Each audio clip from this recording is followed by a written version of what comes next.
Gereja Sion Tomohon yang kini menyandang sebagai situs cagar budaya peringkat nasional menegaskan posisinya sebagai salah satu bangunan bersejarah penting di Sulawesi Utara. Penetapan ini tidak hanya mengukuhkan nilai historis Gereja Sion Tomohon, tetapi juga membuka peluang besar bagi pengembangan wisata religi dan edukasi sejarah di Kota Tomohon. Kepala Dinas Pariwisata Kota Tomohon, Yudhistira Siwu, mengatakan Gereja Sion Tomohon memiliki daya tarik kuat sebagai destinasi wisata religi dan budaya. Kita di sini juga memfasilitasi bagaimana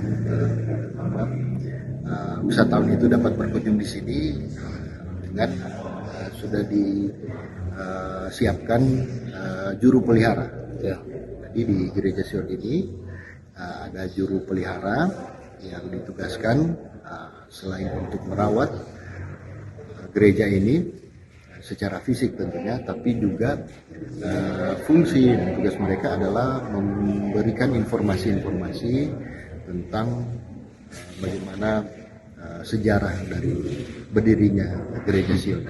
Dengan status sebagai situs cagar budaya peringkat nasional, Gereja Sion Tomohon diharapkan menjadi pusat pembelajaran sejarah, penguatan identitas budaya lokal, serta destinasi wisata religi unggulan yang berkontribusi pada pengembangan pariwisata dan pelestarian warisan budaya di Sulawesi Utara. Anugrah Pandey, RRI Terus Modara untuk Indonesia.